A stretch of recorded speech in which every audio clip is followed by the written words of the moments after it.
The Midnight Hauntings.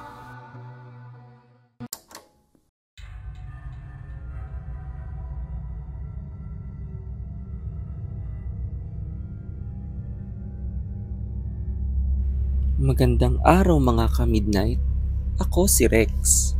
Ang kwentong ito ay pinadala ng isa nating tagapakinig at ito ay tungkol sa isang lalaki na nagtrabaho bilang isang janitor sa Lasal, kung saan nakaranas siya ng matinding kababalaghan tuwing gabi dito.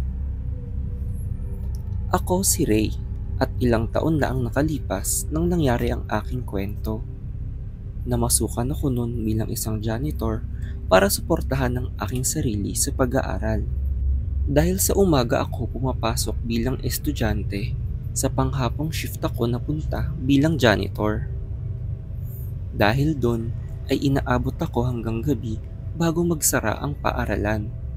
Ngunit minsan ay may mga pagdiriwang ang mga estudyante kaya mas ginagabi pa ako. Dahil baguhan pa lang ako at bata pa, ay nahirapan ako makisama bukod sa isang mabait na gwardiya. Si Mang Inigo ang aking unang naging kaibigan. Sa una ay nanliliit ako sa aking estado kumpara sa mga mag-aaral dito, ngunit dahil sa mga payo niya ay gumaan ang aking loob na marangal ang aming mga trabaho. Siya din ang nagbabala sa akin sa mga kaluluwa dito. May mga espiritu umano ng mga sundalong Hapon sa lumang building na ito. At kadalasan ay nagpapakita daw ang mga ito sa mga pasilyo kapag walang tao sa paligid. Ilang estudyante at guro na daw ang nakaranas ng makakita ng mga ito tuwing ginagabi sila. Nangilabot ang buo kong katawan nang sabihin ni Mang Inigo sa akin na isa yun sa dahilan kung bakit nabakante ang posisyong aking pinapasukan. Hindi daw kinaya ng pinalitan kong janitor ang mga nagpapakitang kaluluwa. Kaya din daw walang nagtatagal na janitor dito. Nung unang mga araw ko ay kinakabahan ako dahil natatakot akong magparamdam sa akin ang mga kaluluwa. Ngunit nung katagalan ay nawala ito sa aking isip dahil wala naman akong kakaibang karanasan kapag ako ay inaabot ng gabi sa paglilinis. Ngunit isang araw ay naririnig kong nag-uusap-usap ang iba kong kasamahan sa trabaho. May isa daw na janitor na na-assign sa lumang building at nakakita daw ito ng multo.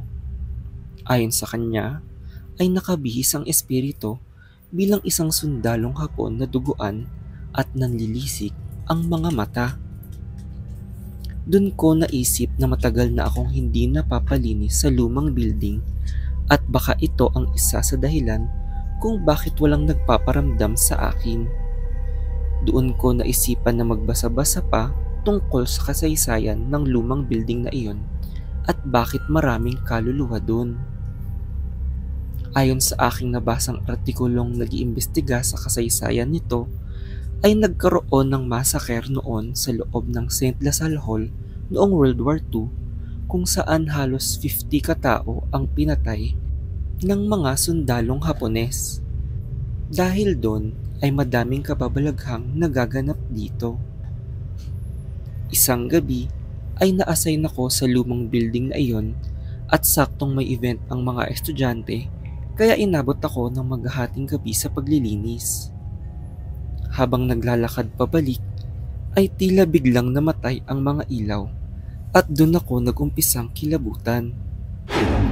Dahil biglang may nagpakitang kaluluwa sa aking harapan na dahang-dahang lumalapit sa akin. Duguan ng uniforme ng sundalo habang nanlilisik ang kanyang mga mata. Nagsasalita ito ng Hapon, ngunit halata sa tonong humihingi ito ng tulong sa akin. Nanigas ako sa takot at nahirapan huminga.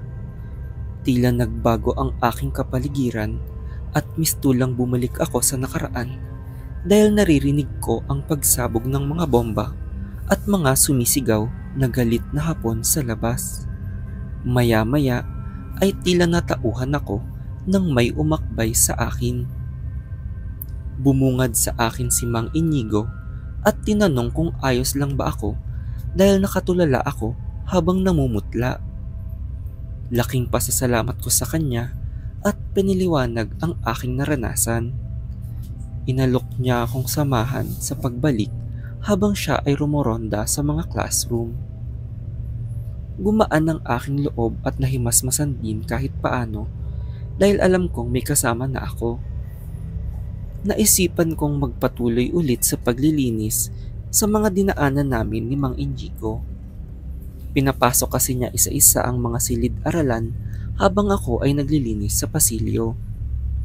Nung naging komportable na ako, ay pinauna na ako ni Mang Inigo habang sinisigurado niyang walang estudyanteng nagtatago o mga gamit na naiwan sa mga classroom. Ngunit habang naglilinis sa hallway, ay may napansin akong kakaiba sa isang sulok. Dahil tila may kamay ng lalaki sa sahig na hindi na gumagalaw.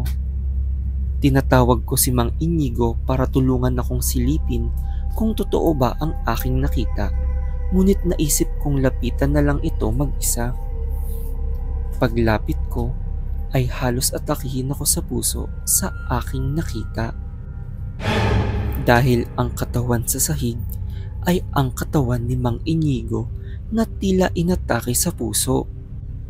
Maya-maya ay nakaramdam ako ng malamig sa aking likuran at dun biglang nagpakita ang kaluluwa ni Mang Inigo. Napasigaw na lang ako at hindi na nakagalaw sa kinatatayuan. Biglang naglitawan din ang ibang mga kaluluwa sa pasilyo at tila dinumog nila ako. Halo-halo ang mga itsura nila, ngunit karamihan sa kanila ay mga biktima nung panahon pa ng Hapon. Sa kabutihang palad ay nagalaw ko ang aking katawan at nagsimula akong tumakbo. Habang tumatakbo ay napagtanto kong hindi lang takot ang aking nararamdaman, ngunit awa din sa mga kaluluwang yumao. Naisip kong kahit namatay na si Mang Inigo ay tinulungan muna niya ako at tinapos ang kanyang pagronda bago humingi ng tulong.